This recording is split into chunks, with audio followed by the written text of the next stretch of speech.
تو میں سوچا تھا کہ عرض کروں گا، شاید پہلے بھی کہہ چکا ہوں گا، جب ہم لوگ خطبے سے پہلے فاتحہ پڑھتے ہیں معمولاً پبلک اس کو اتنا سیریس نہیں لیتی.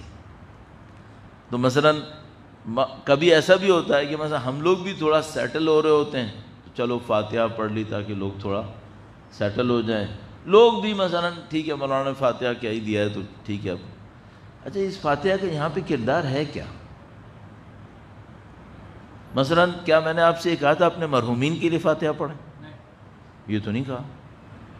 نہ میں نے اپنے مرحومین کا تذکرہ کیا نہ آپ کے مرحومین کا تذکرہ کیا. البتہ بعض اوقات کبھی کرنا پڑ جاتا ہے، کسی کی سیوم کی مجلس ہو، چہلم کی مجلس ہو، برسی کی مجلس ہو تو یہ کرنا بھی پڑ جاتا ہے. معمولاً ہم لوگ صرف کہتے ہیں فاتحہ، آپ فاتحہ پڑھ دیتے. اچھا ہم نے بھی نہیں کہا کہ مرحومین کے لیے، آپ نے بھی نہیں کہا کہ مرحومین کے لیے، تو یہ پڑھتے کیوں ہیں ہم؟ آپ ایک کتاب ملاحظہ فرمائیے، اردو میں ترجمہ ہوئی بھی ہے، پھر میں نے خدا کو پا لیا. اس سے پہلے ترجمہ ہوئی تھی، اس کا نام رکھا گیا تھا پھر اس نے خدا کو پا لیا. پھر دوبارہ جب ترجمہ کی گئی، پرنٹ ہوئی تو اس کا نام رکھ دیا گیا پھر میں نے خدا کو پا لیا. اس کا فارسی نام تھا کیمیائے سعادت، یعنی سعادت حاصل کرنے کا نسخہ.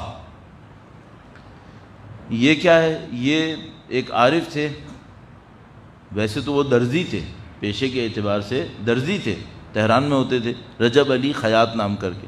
ان کی بایوگرافی ہے جو ایک بہت بڑے آیت اللہ ہیں، فوت ہو گئے، آیت اللہ ریش شہری. آپ نے شاید دیکھا ہو حدیث کا ایک کلیکشن ہے میزان الحکمہ کے نام سے، وہ آیت اللہ ریش شہری کا کمپائلیشن تھا، وہ تقریباً 30-35 سال پہلے کیا تھا انہوں نے. تو بہت بڑے نامور عالم، انہوں نے ان عارف کی بایوگرافی لکھی کیمیائے سعادت، پھر میں نے خدا کو پا لیا اس کا نام پڑا. اب اس کے اندر وہ بیان کرتے ہیں، ویسے میں نے بتا دیا پیشے کے اعتبار سے کیا تھے، وہ درزی تھے، درزی ٹانکے لگائے گا. تو وہ کہنے لگے کہ ان کے پاس لوگ آتے تھے، ان سے پوچھتے تھے، جو آپ اس کتاب کو پڑھیں ضرور پڑھیے گا، ناول کی طرح کی کتاب ہے، بہت مزہ آئے گا آپ کو. تو اس میں انہوں نے واقعات لکھے ہیں اور ان واقعات میں وہ بیان کرتے ہیں کہ ان کا جو اصلی اسائنمنٹ تھا، جس پر واقعاً یہ کام کر رہے تھے، وہ یہ تھا کہ اس زمانے میں جو دوسرے عرفاء محنت کر رہے تھے وہ انہیں جا کے بتاتے تھے کہ آپ یہ صحیح نہیں کر رہے ہیں، یہ کر لیں بہتر ہے. یا اللہ، خود عارف تھے یہ تو چھوڑ دو، شاگرد بناتے تھے یہ چھوڑ دو، دوسرے جو عرفاء محنت کرتے تھے ان کو جا کے بتاتے تھے کہ بھائی آپ یہ اس طرح سے کر لیں، یہ بہتر ہو جائے گا. تو ان کی بات بہت ماشاءاللہ وہ تھی، بصیرت تھی ان کے پاس. جب کوئی ان کے پاس آتا تھا کہ آقا صاحب یہ معاملہ ہے، آپ مجھے کچھ مدد کریں. اب ظاہر کچھ لوگ ان کے جان پہچان کے بھی تھے، بہت سارے لوگ تو بالکل نہیں جانتے ہوں گے، ظاہر درزی آدمی ہے اس کو کوئی کیا جانے گا، لیکن بہرحال لوگ جانتے بھی تھے.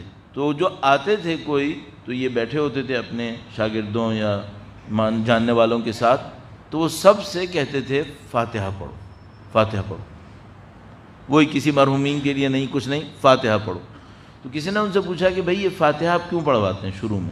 جب کوئی آتا ہے سوال کرتا ہے آپ پہلے کہتے ہیں فاتحہ پڑھو، تو اس سے کیا ہوتا ہے؟ انہوں نے لکھا ہوا اس کتاب کے اندر کہ اگر اجتماعی فاتحہ پڑھی جاتی ہے تو جیسے یہ فاتحہ کا مطلب ہوتا ہے شروع کرنے والی، کھولنے والی، تو فاتحۃ الکتاب کہتے ہیں اسے، یعنی جس سے کتاب کھلتی ہے، شروع ہوتی ہے.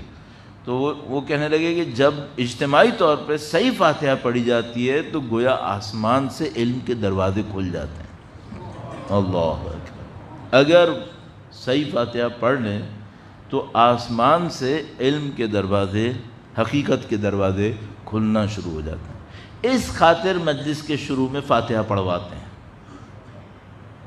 اور یہ سنت مجھے نہیں معلوم کس نے قائم کی ہے، مجھے نہیں معلوم، لیکن میں تو جب سے بچپنے سے دیکھ رہا ہوں سب یہی کرتے ہیں.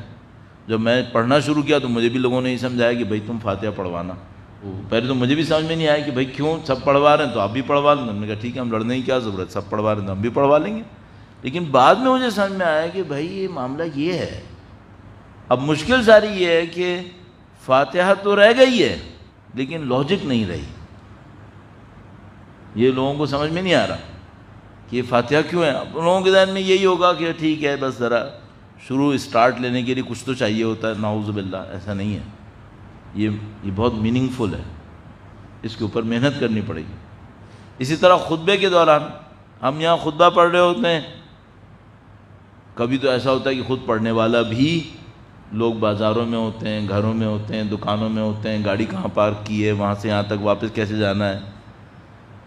یہ جو خطبہ پڑھا گیا تھا یہ آسمان کے دروازے کھلنے کے بعد پڑھا گیا تھا.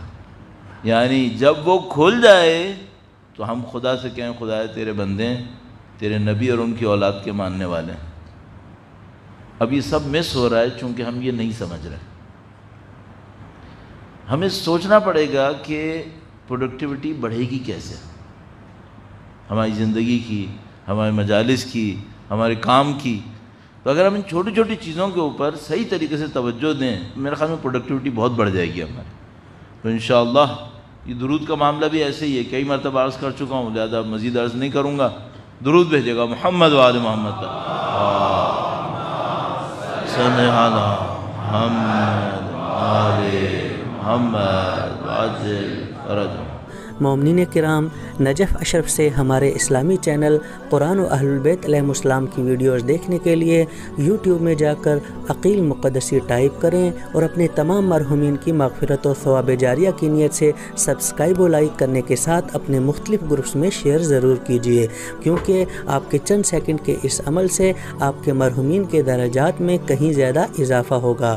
اللہ عز و جل ہم سب کو بھی محمد و آل محمد علیہ السلام کی تعلیمات کو پھیلانے اور اس پر عمل کرنے کی توفیق عطا فرمائے. آمین یا رب العالمین.